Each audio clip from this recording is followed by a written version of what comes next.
প্রকৃতি আমাদের মা হয়। প্রকৃতিকে রক্ষা করা আমাদের সবার মধ্যে। প্রকৃতিকে নষ্ট করা পরধর্ম হয়। স্বধর্মে শরীর মন চেতনার উন্নতি যে হয়। পরধর্মে ভয়াবহ জানিবে নিশ্চয়। এত শূন্য দিয়া মন প্রকৃতিকে রক্ষা করে বাঁচাতে পারি আমরা নিজেদের জীবন। ভাবিতে হবে সবাইকে এখন।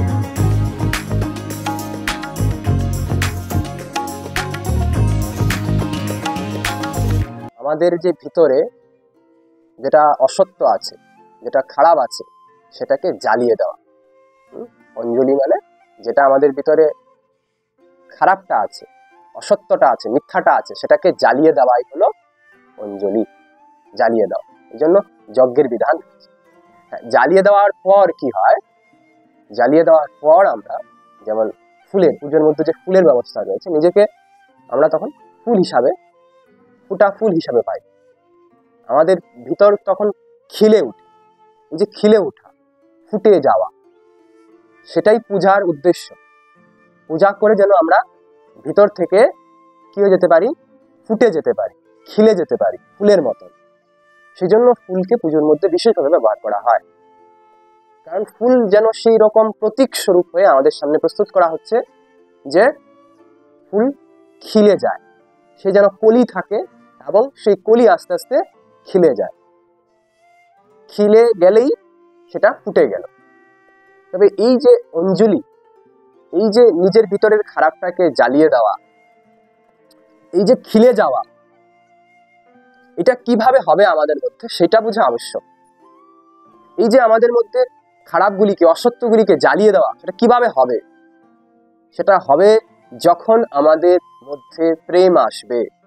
যখন আমাদের মধ্যে প্রেম আসে, তখনই সেই অঞ্জলি আমাদের হবে। আমাদের ভিতর থেকে সেই খারাপটা বেরোতে থাকবে। প্রেম বড় অদ্ভুত জিনিস, বড় অদ্ভুত হলো এই প্রেম। যদি আমরা এই প্রেমকে পেতে পারি, তবেই আমাদের খিলে যাওয়া সম্ভব হবে, আমাদের ফুটে যাওয়া সম্ভব হবে, আমাদের অঞ্জলি সম্ভব হবে। এই যে প্রেম, প্রেম দিয়েই পুরো জগৎ সংসার চলছে। একটা বীজের, ছোট্ট একটা বীজের সেই মাটির সঙ্গে যেন প্রেম হয়, আর সেই প্রেম যত গেরা হয়, সেই গাছ বড় সুন্দর হয়ে উপরে খিলে যায়। তার মধ্যে তখন ফুল আসে, ফল আসে, সবকিছু হয়। সেই প্রেমের বদৌলতেই তার মধ্যে সবকিছু হয়েছে। সূর্য থেকে পৃথিবী বেরিয়ে এসেছে, পৃথিবীরা ঘুরছে, অন্য অন্য গ্রহরা ঘুরছে, আমাদের পৃথিবীর চারিদিকে চন্দ্রমা ঘুরছে। এই সব কিছু যেন প্রেমেরই কারণে ঘটছে। চারিদিকে শুধু প্রেমই রয়েছে, কিন্তু আমরা সেইভাবে সেই বস্তুগুলিকে বুঝতে পারি না, আমরা সেই বস্তুগুলিকে সেভাবে দেখতে পারি না। সব কিছুর মধ্যেই একটা বিজ্ঞানিক হচ্ছে প্রেমের দ্বারা, একটা কবি হচ্ছে যেন প্রেমের দ্বারা। বিনা প্রেম কিচ্ছু পাওয়া সম্ভব নয়। প্রেম পেলেই যেন আমাদের এই সব কিছু ঘটবে, অঞ্জলিও ঘটবে, খিলে যাওয়াও ঘটবে। তো এই যে প্রেমের ছায়ায় থাকতে বলা হয়েছে, প্রেমের ছায়ায়, প্রেমের ছায়ায় কেন থাকতে বলছে? কারণ প্রেমেই যেন আমাদের জীবনকে সুন্দর, সহজ এবং বড় অদ্ভুত করে তোলে, বড় চমৎকার নিয়ে আসে আমাদের জীবনে।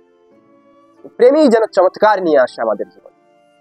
ভগবান রাম হতে পেরেছে শুধু প্রেমের জন্য। নয়তো এই সাগরের মধ্যে সেতু নির্মাণ করে সেই রাবণকে, কয়েকটা বানরকে নিয়ে গিয়ে লড়াই করা সম্ভবই হতো না। সেটা সেই সীতা মাতার প্রতি শ্রীরামের প্রেমেই কাজ করেছে। সেই প্রেমের জন্যই তিনি ভগবান রাম হয়ে উঠতে পেরেছে। আর ভগবান কৃষ্ণের কথা বলে তো লাভই, আমরা সবাই জানি তিনি প্রেমের কারণেই যে কি অদ্ভুত অদ্ভুত কার্য করতে পেরেছে।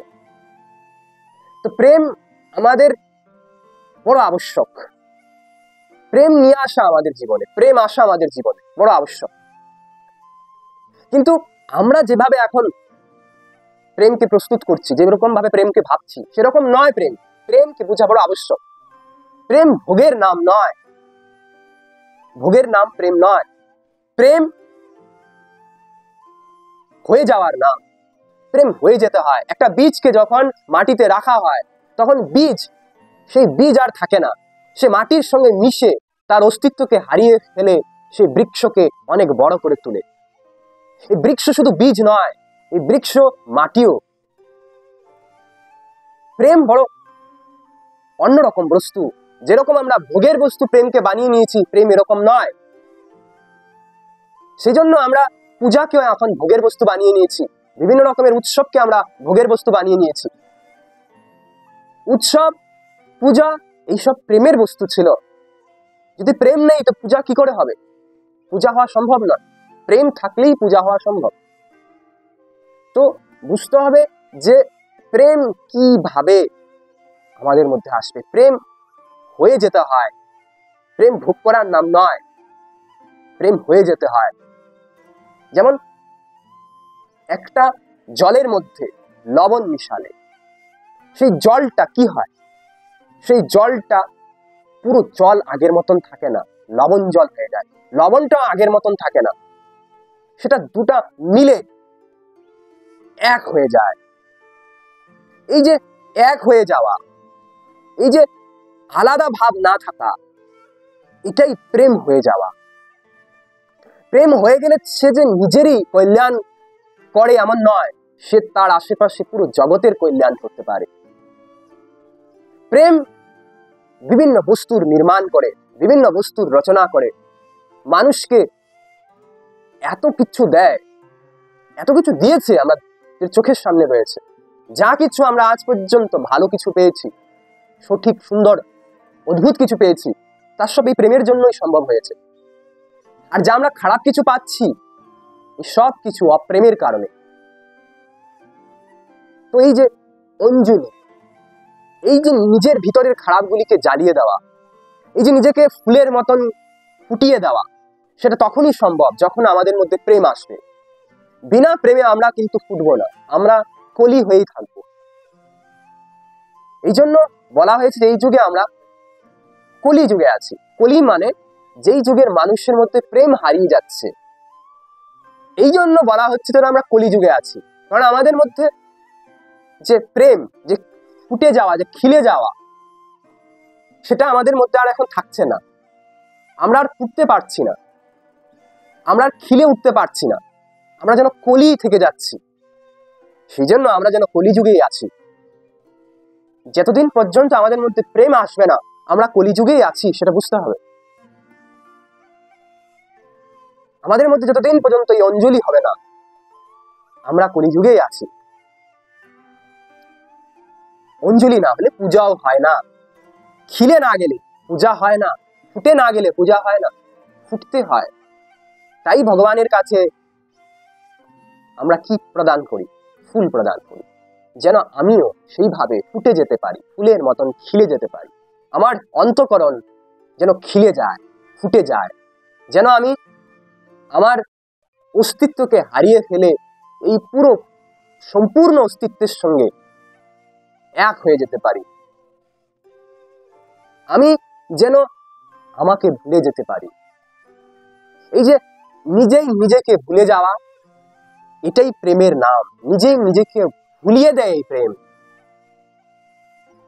প্রেম তাই হয়ে যেতে হয়। প্রেম তাই ভোগ করার বস্তু নয়। কিন্তু আমরা এই বিষয়টা একদম বুঝতে পারছি না, তাই যেন আমাদের আশপাশ যা কিছু ঘটছে সব অপ্রেমে ঘটছে। এই পৃথিবীর বিনাশ আমরা শুধু অপ্রেমের কারণে করছি। এই যে আমাদের এত পয়সা চাই, টাকা চাই, সম্পত্তি চাই, এই সব কিছু আমরা প্রেম না পাওয়ার কারণে বলছি। যদি আমরা প্রেম পেতাম তবে এত টাকা চাইতাম না, এত পয়সা করতাম না। কারণ আমরা প্রেম পাচ্ছি না, তাই আমরা বাকি সব বস্তু চাইছি, ভাবছি ওইখানে হয়তো প্রেম পাবো। যেদিন আমরা প্রেম পাবো সেদিন আমরা আর এই বাকি এত কিছু চাইবো না, আমরা শান্ত হব, আমরা আনন্দিত হব। যতদিন পর্যন্ত আমরা এই প্রেমের খুঁজে না বেরোবো, ততদিন পর্যন্ত আমরা যেন খারাপ বস্তুই খুঁজে বেড়াবো। প্রেমের খুঁজে বেরোতে হবে। প্রেমকে হয়ে যেতে হবে। তাই আমাদের সব কিছু থেকে বেরিয়ে আসার একটাই রাস্তা, সেটা হলো এই প্রেমকে খোঁজা, এই প্রেম হয়ে যাওয়া, এই প্রেমের মধ্যে ডুবে যাওয়া। সেটা খুঁজতে হবে আমাকে, কিভাবে আমি এই প্রেমে হয়ে যেতে পারি, এই প্রেম হয়ে যেতে পারি আমি, সেটা আমাকেই খুঁজতে হবে, সেটা আমাদের সবাইকে নিজেই খুঁজতে হবে, যে আমি কি করে এই প্রেম হয়ে যেতে পারি। হয়ে গেলে প্রেম, তখন যা হবে তা বড় অদ্ভুত হয়। আমরা যে ক্ষুদ্রপণে বাঁচি, সেই ক্ষুদ্রপণ আমাদের থেকে নষ্ট হয়ে যায়। তো একবার ভাবা উচিত, একটা ছোট্ট বীজ এত বড় বৃক্ষ হয়ে যাচ্ছে প্রেমের কারণে। সেই মাটির সঙ্গে যে তার প্রেম ঘটছে, একটা ছোট্ট বীজ এত বড় বৃক্ষ নির্মাণ হয়ে যাচ্ছে। তো এই প্রেমেই চমৎকার, যে চমৎকার বলে কিছু থাকে এই জগতে, তো সেই চমৎকারের নাম হলো এই প্রেম। বুঝতে হবে যে প্রেম কিভাবে আমরা পেতে পারি। প্রেম আসলেই আমাদের এই সব কিছুর অর্থকে আমরা সহজভাবে, সুন্দরভাবে বুঝতে পারবো, যে এগুলির মধ্যে কি লুকিয়ে আছে, এগুলির অর্থ কি বলছে বাস্তবিকভাবে। বিনা প্রেমে আমরা এগুলির অর্থকে অনর্থ করে ফেলি, এগুলিকে শুধু আড়ম্বর বানিয়ে রেখে দেই, এগুলিকে শুধু নিয়ম মাত্র বানিয়ে রেখে দেই। আমরা এগুলির রহস্যকে বুঝতে পারি না। এই জন্য বলা হয়েছে যে প্রেম হ্রাস হয়, প্রেম হ্রাস হয়, প্রেম হ্রাসের মতন হয়। প্রেম হ্রাসের মতন হয় কেন বলা হয়েছে? কারণ প্রেম রহস্যকে উদ্ভাসিত করে। হ্রাস মানে রহস্য, যেই বস্তুটা আমাদের রহস্যকে উদ্ভাসিত করে, জানবে সেটা প্রেম। যেটা আমাদের রহস্যকে খুলে দেয় আমাদের সামনে, সেটার নামই প্রেম। প্রেম আসলে তুমি সবকিছু রহস্যকে যেন বুঝতে থাকবে। তোমার কাছে কোনো কিছু রহস্য হয়ে থাকবে না, সেগুলো তোমার কাছে স্পষ্টভাবে খুলে যাবে। যেটার অর্থ কি, এটার মানে কি, সব কিছু তোমার সামনে স্পষ্ট করে খুলে যাবে যদি প্রেম আসে। এই জন্য এই প্রেমকে রাস বলা হয়েছে। এই জন্য বলা হচ্ছে ভগবান কৃষ্ণ যেন রাস করেছিলেন, কারণ উনি প্রেম করেছিলেন। ওই প্রেম ওনাকে রহস্য খুলতে সহযোগিতা করেছে, এই রহস্যকে উনি খুলে ফেলেছিলেন সব। এই জন্য ওনার সঙ্গে রাসকে সংযোগ করে বলা হচ্ছে। তো এই প্রেম বড় অদ্ভুত বস্তু। প্রেম আসলেই আমরা কি পেতে পারি? সব কিছুর রহস্যকে পেতে পারি, এই রহস্যের ভিতরে প্রবেশ করতে পারি, এই রহস্যের যেন মূল ঠিকানায় পৌঁছাতে পারি।